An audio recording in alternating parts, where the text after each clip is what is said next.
मुंबई की टीम में फिर मचा है कोहराम, मिलने वाला है नया कप्तान क्योंकि पंड्या पर बीसीसीआई ने लगा दिया है बैन। नमस्कार दोस्तों, मैं यश तिवारी, आप देख रहे हैं क्रिकेट फटाफट का 1403वां एपिसोड। आज 7 जनवरी की तारीख है और रोज की तरह आज भी आईपीएल को लेकर दिन भर की 10 बड़ी रिपोर्ट, बड़ी खबरें आपकी स्क्रीन पर परोसेंगे। शेड्यूल को लेकर बड़ी अपडेट है। इंटरनेशनल क्रिकेट से भी गंभीर ने खूब तबाही मचाई हुई है और टीम इंडिया में खूब कलबली मची हुई है, उसको लेकर भी 2-3 खबरें हैं। तो 10 बड़ी रिपोर्ट है। एंड तक वीडियो को देखिए, लाइक और शेयर जरूर कीजिए। चैनल को सब्सक्राइब नहीं किया तो सब्सक्राइब बटन नीचे हिट कर दो, बेल आइकन दबा दो। चलिए दोस्तों, शुरुआत कर लेते हैं इस वीडियो की आज दिन भर की पहली बड़ी रिपोर्ट के साथ। तो ये खबर दोस्तों निकल कर आ रही है केकेआर की टीम के हवाले से। केकेआर की टीम अभी भी अपना कप्तान डिसाइड नहीं कर पाई है और केकेआर की टीम अपना कप्तान इस हफ्ते डिसाइड कर सकती है। रिपोर्ट यह है दोस्तों कि केकेआर की टीम की बैठक इस हफ्ते के अंत में हो सकती है, जिसमें केकेआर के नए कप्तान पर मोहर लग सकती है। ऑलरेडी दोस्तों जनवरी शुरू हो चुका है और 2 महीने बाद आईपीएल है। ऐसी स्थिति में केकेआर के लिए बहुत इंपॉर्टेंट है कि अपना कप्तान डिसाइड करें ताकि आगे की रणनीति जो है वो डिसाइड हो सके। इस समय केकेआर के पास 2-3 विकल्प है। अजिंक्य रहाणे हो गए, रसल हो गए, वेंकटेश अय्यर हो गए, रिंकू सिंह हो गए। ये 3-4 विकल्प है जिस पर केकेआर जो है वो बातचीत कर रही है। अजिंक्य रहाणे के चांसेस सबसे ज्यादा है क्योंकि इंडियन प्रीमियर लीग में सबसे ज्यादा कप्तानी का अनुभव रहाणे के पास ही है। हालांकि वेंकटेश अय्यर को केकेआर वालों ने 23 करोड़ के आसपास दिए हैं और हो सकता है उनसे भी उम्मीद की जाए, लेकिन उनसे उम्मीद बेकार ही होगी क्योंकि उनके पास अनुभव नहीं है। देखते क्या होता है। मेरे हिसाब से तो भैया रहाणे ही विकल्प है। आप बताओ कमेंट बॉक्स में नया कप्तान केकेआर का कौन होना चाहिए, अपनी राय नीचे कमेंट बॉक्स में फटाफट रख दो। मेरे हिसाब से रहाणे। आगे बढ़ते हैं दोस्तों, ऐसे बात कर लेते हैं अब दिन भर की दूसरी बड़ी रिपोर्ट की। तो ये खबर दोस्तों निकल कर आ रही है यूजी चहल के हवाले से। जैसा कि हम इस समय देख पा रहे हैं कि किस तरह से युजवेंद्र चहल अपनी पर्सनल लाइफ में बहुत ज्यादा परेशान है क्योंकि डिवोर्स के रूमर चल रहे हैं। उनकी वाइफ धनश्री और उन दोनों ने एक दूसरे को अनफॉलो कर दिया है और रिपोर्ट यही है कि बहुत जल्दी जो है वो डिवोर्स होने वाला है। लेकिन इससे उलट इसका असर इंटरनेशनल क्रिकेट और उनकी प्रदर्शन पर भी पड़ रहा है। रिसेंटली दोस्तों उन्हें देखा गया है बहुत ज्यादा अनफिट, शराब पीते हुए, पार्टी से निकलते हुए, और ऐसी परिस्थिति में दोस्तों क्या वो फिट रह पाएंगे आने वाली सीरीज के लिए, T20 सीरीज के लिए, या फिर हम ये बोले कि इंडियन प्रीमियर लीग के लिए? इस पर एक बहुत बड़ा सवाल है। जाहिर है दोस्तों इस साल हमने एक और डिवोर्स देखा, जब हमने देखा कि हार्दिक पांड्या भी डिवोर्स हुए पिछले साल, और इस साल हमने लास्ट ईयर देखा, और इस बार शायद चहल की बारी हो गई है। हालांकि ये सही नहीं हो रहा है हमारे क्रिकेटर्स के साथ, लेकिन भैया उनकी पर्सनल लाइफ में क्या होता है इस पर हम ज्यादा कमेंट कर भी नहीं सकते। आगे बढ़ते हैं तीसरी बड़ी रिपोर्ट की खबर की दोस्तों, यहां से बात करते हैं। ये रिपोर्ट दोस्तों पाकिस्तान सुपर लीग के हवाले से निकल कर आ रही है। अब यार देखो, पाकिस्तान सुपर लीग लगातार हमें पता था कि इंडियन प्रीमियर लीग के अनसोल्ड खिलाड़ियों को डालने वाला है अपने ड्राफ्ट की प्रक्रिया में। ऐसी स्थिति में दोस्तों कुछ बड़े नाम फाइनलाइज हो चुके हैं। 11 तारीख को इनका ड्राफ्ट है, लेकिन उससे पहले Mujibur Rahman, Mohammad Nabi, David Warner, Shakib Al Hasan, Sam Billings, Daryl Mitchell, van der Dussen, Jason Holder, Finn Allen, ये वो मार्की है, बड़े नाम हैं जो कि पीएसएल के ड्राफ्ट का हिस्सा है। अगर इनमें से कोई भी बिकता है तो उन्हें लगभग 1.5 करोड़ के आसपास एक सीजन के लिए मिलेंगे। ये आईपीएल से बहुत कम है। वार्नर की आईपीएल में बेस प्राइस ही 2 करोड़ थी और अगर बिकते तो 4-5 करोड़ रुपए कोई भी देता। लेकिन ऐसी स्थिति में दोस्तों नियम और शर्तें इन पर लागू है। ये सारे प्लेयर्स जिनके मैंने नाम बताए, इन्होंने अपनी शर्तें और नियम रख दिए कि अगर आईपीएल में एज ए रिप्लेसमेंट बीच में बुलावा आ जाता है ना, तो क्योंकि पीएसएल और आईपीएल एक साथ चल रहा है, पीएसएल को छोड़कर ये सारे प्लेयर्स आईपीएल में जाकर खेलेंगे, एज ए रिप्लेसमेंट चले जाएंगे। तो इतना तो क्लियर है भाई कि ये प्लेयर्स गए जरूर है पीएसएल खेलने के लिए, क्योंकि इस समय उनके पास कोई काम नहीं है। आईपीएल में ये बिके नहीं थे, लेकिन अगर आईपीएल में बुलावा आया तो भैया अपने 2 करोड़ रुपए आईपीएल के कोई नहीं छोड़ेगा। बेस प्राइस पे रिप्लेसमेंट होती है और ये लोग आईपीएल जाकर खेलेंगे। ये क्लियर इन्होंने कर दिया है। अब देखते हैं इनमें से कौन ड्राफ्ट में किस टीम में जाता है।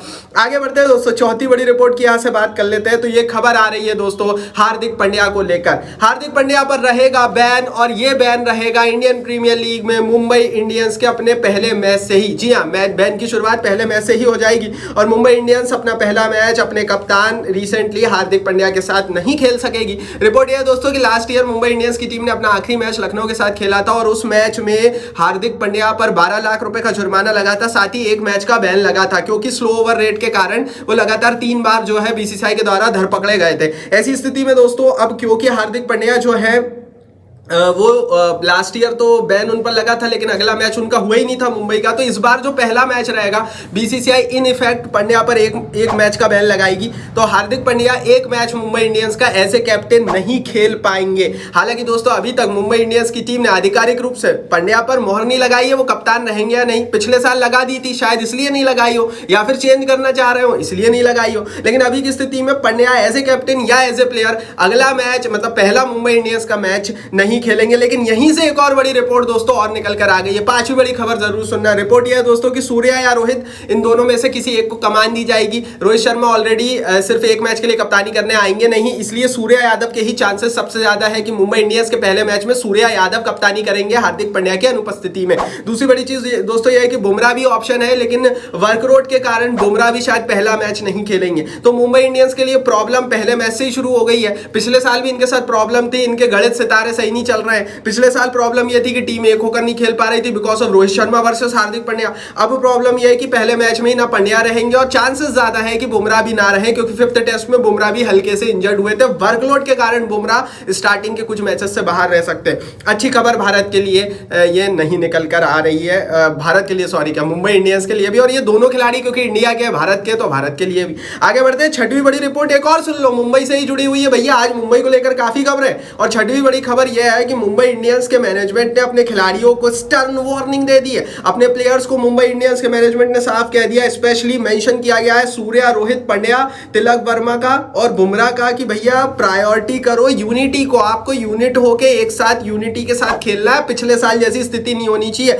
तो पहले ही वार्निंग आईपीएल शुरू होने से 2 महीने पहले ही अपने सारे प्लेयर्स को मुंबई वालों ने दे दिए। पिछले साल बहुत ज्यादा मैच हुआ था। पिछले साल इन्होंने उम्मीद नहीं की थी कि रोहित शर्मा और हार्दिक पांड्या के बीच की लड़ाई झगड़ा जो भी इतना बड़ा हो जाएगा कि क्राउड भी उस पर रिस्पॉन्स करेगा। अभी आज की डेट में दोस्तों रोहित शर्मा और मुंबई इंडियंस को क्राउड अलग अलग देखता है और क्राउड सपोर्ट करने रोहित को जाता है, मुंबई को नहीं। ये हमने पिछले साल भी देखा और मुंबई इंडियंस के मालिकों का यही कहना है कि भैया इस चीज को जल्द से जल्द क्लियर किया जाए। अब देखते क्या होता है। सातवीं बड़ी रिपोर्ट की बात करते हैं। मुझे नहीं लगता पिछले साल जैसी स्थिति बनेगी।